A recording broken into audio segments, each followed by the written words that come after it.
Revenue శాఖ అనేక శాఖలకి తల్లి లాంటి రెవెన్యూ శాఖ దాదాపుగా కొన్ని దశాబ్దాల పాటు రాచరికపు పాలన నుంచి మాకు తెలిసి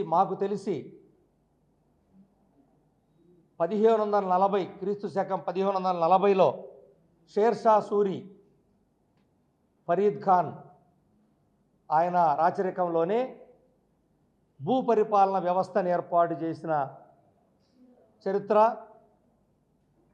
అక్కడి నుంచి మనకు తెలిసే 1640లో కంచర్ల గోపన్న అంటే శ్రీరామదాసుగా ప్రసిద్ధిగాంచినటువంటి కంచర్ల గోపన్న ఖమ్మం జిల్లా పాల్వంచ పరగణకి తహసీల్దారుగా ఆనాడున్నటువంటి గోల్కొండ నవాబు గారు తానిషా గారు అనేక ఇబ్బందులు పెట్టినటువంటి చరిత్ర కూడా ఇటీవల కాలంలో కూడా మనం చూసాం. అందరికీ తెలిసిన చరిత్ర అక్కడి నుంచి. అయితే రికార్డుల పరంగా చట్టబద్ధంగా బ్రిటిష్ కాలంలో 1786లో బోర్డ్ ఆఫ్ రెవెన్యూ ఏర్పాటు నుంచి మనకు అఫీషియల్గా మద్రాసు రాష్ట్రంలో ఉన్నప్పుడు అఫీషియల్గా ఈ యొక్క బోర్డ్ ఆఫ్ రెవెన్యూ ఏర్పాటు చేయటం జూన్ 20, 1786లో ఏర్పాటు చేశారు. కాబట్టి ఆనాటి నుంచి మాకు రెవెన్యూ డేగా డిక్లేర్ చేయండి అని గతంలో మా నాయకత్వం అనేక ప్రభుత్వాలను కోరినప్పటికీ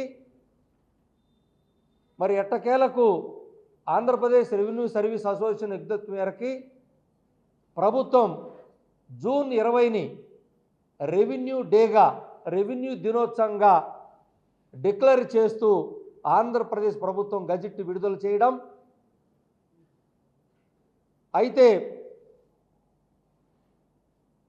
ఈ ప్రభుత్వం వచ్చిన తర్వాత మేము రెవెన్యూ డే నిర్వహణకి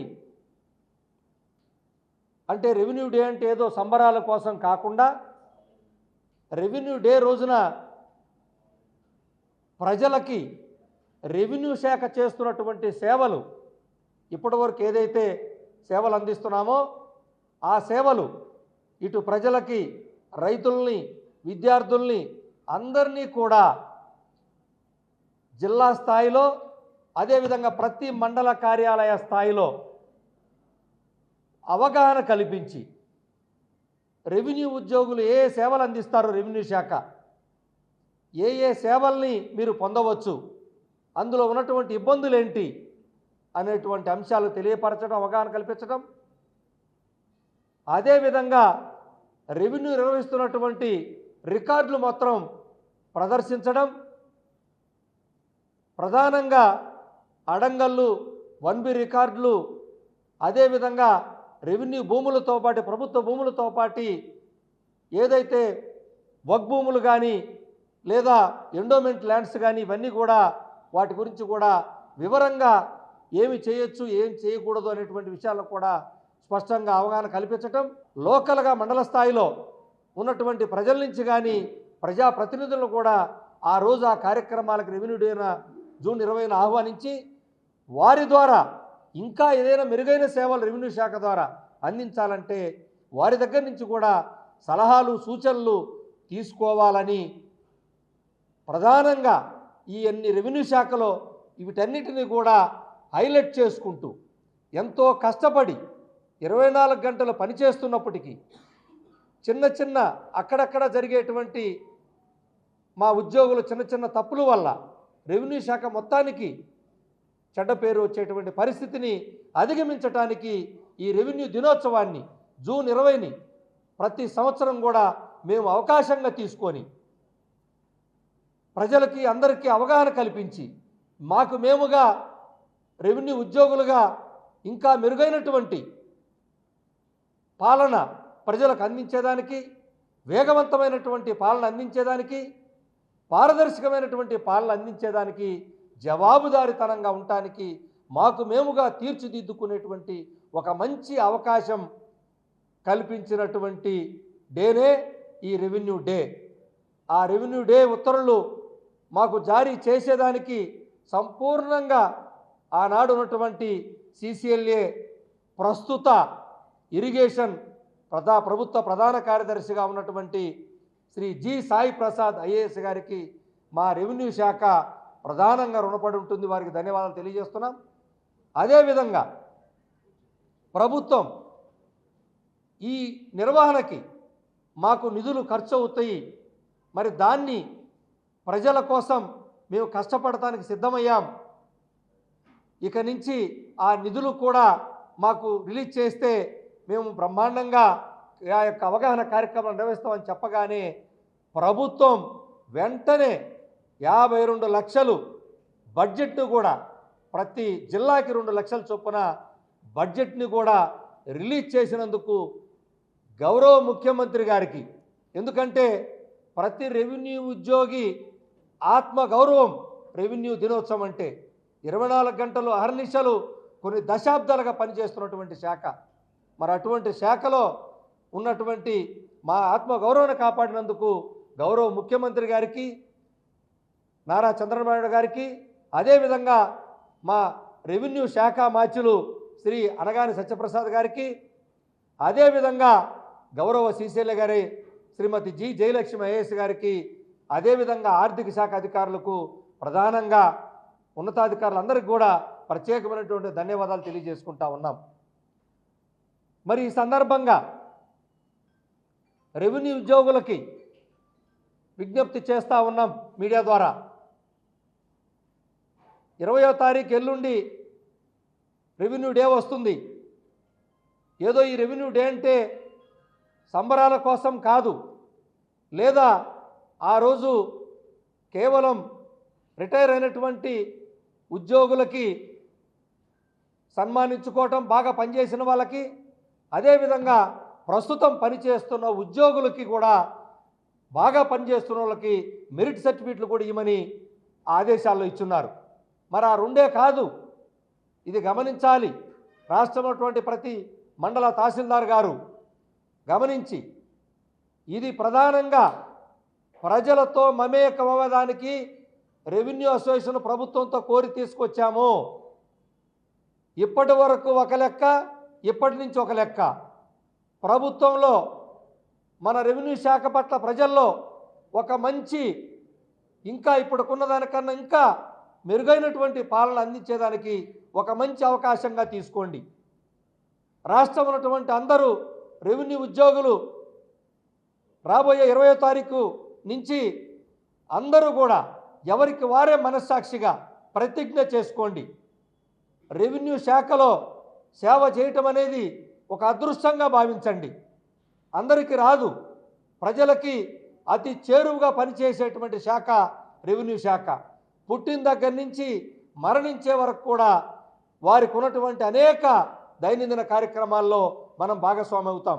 మరి అటువంటి గొప్ప శాఖలో పనిచేస్తున్న మీరు ఇప్పటికే అనేక పనులు, అంటే ఒక భూ సమస్యలే కాదు, అనేకమైనటువంటి సమస్యల్ని ఈరోజు మనం తీరుస్తూ ఉన్నాం. మరి అటువంటి ఎన్నికల నిర్వహణ దగ్గర నుంచి, పౌర సరఫరాల దగ్గర నుంచి, వానలు వచ్చినా, ఎండ వచ్చినా, తుఫాన్లు వచ్చినా, ఏ పని వచ్చినా రెవెన్యూ శాఖ ద్వారా కష్టపడుతున్నాం. కాబట్టి ఇంత కష్టపడినా ఎవరో ఒకరిద్దరు చేసే తప్పులకి మనం బాధ్యులవుతున్నాం అందరం. కాబట్టి ఇక నుంచి రేపు జూన్ 20 రెవెన్యూ డే అని మనం గర్వంగా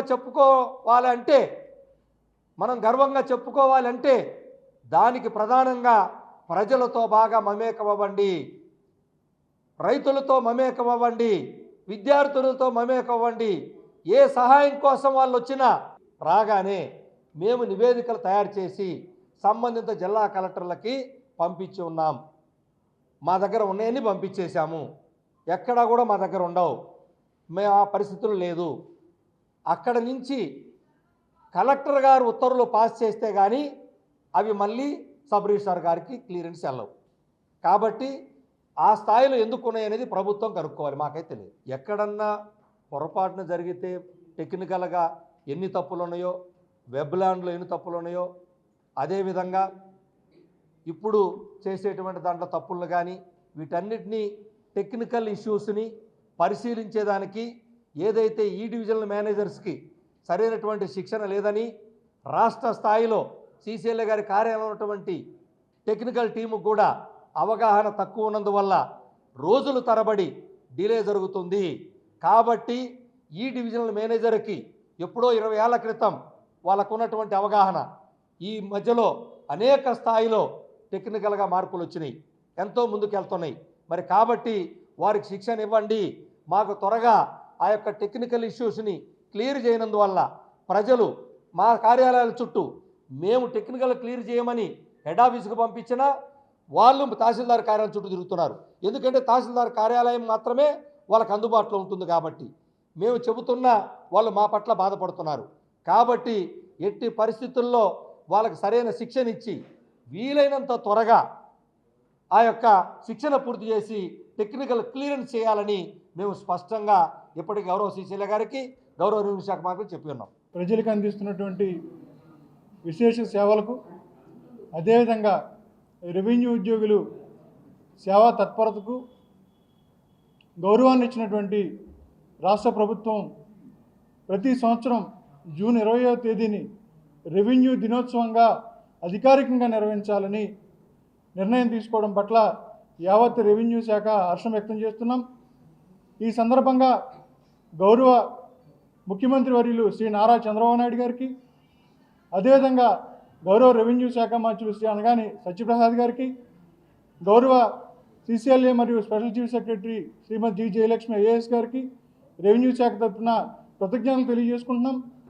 మరి ఈ యొక్క రెవెన్యూ దినోత్సవాన్ని పురస్కరించుకుని ప్రతి ఒక్క రెవెన్యూ ఉద్యోగి కూడా రెవెన్యూ శాఖ చేస్తున్నటువంటి సేవల్ని మరింత ప్రజాహితంగా, అవినీతి రహితంగా ప్రజల వద్దకు తీసుకువెళ్లాలని, ప్రభుత్వ ప్రాధాన్య కార్యక్రమాలని అత్యంత పారదర్శకంగా అందజేయాలని చెప్పేసి ప్రతి ఒక్క రెవెన్యూ ఉద్యోగిని, రెవెన్యూ అధికారిని ఏపీ సర్వీసెస్ అసోసియేషన్ పక్షాన కోరుకుంటూ ఈ యొక్క జూన్ 20వ తేదీన మనం నిర్వహించుకోబోతున్నటువంటి రెవెన్యూ దినోత్సవానికి ముందస్తుగా ప్రతి ఒక్క రెవెన్యూ ఉద్యోగికి పేరు పేరున ఏపీ రెవెన్యూ సర్వీసెస్ అసోసియేషన్ పక్షాన ఆర్థిక శుభాకాంక్షలు తెలియజేస్తున్నాం. ఇండియా పాకిస్తాన్ తాజా అప్డేట్స్ కోసం డౌన్లోడ్ చేసుకోండి RTV లైవ్ యాప్.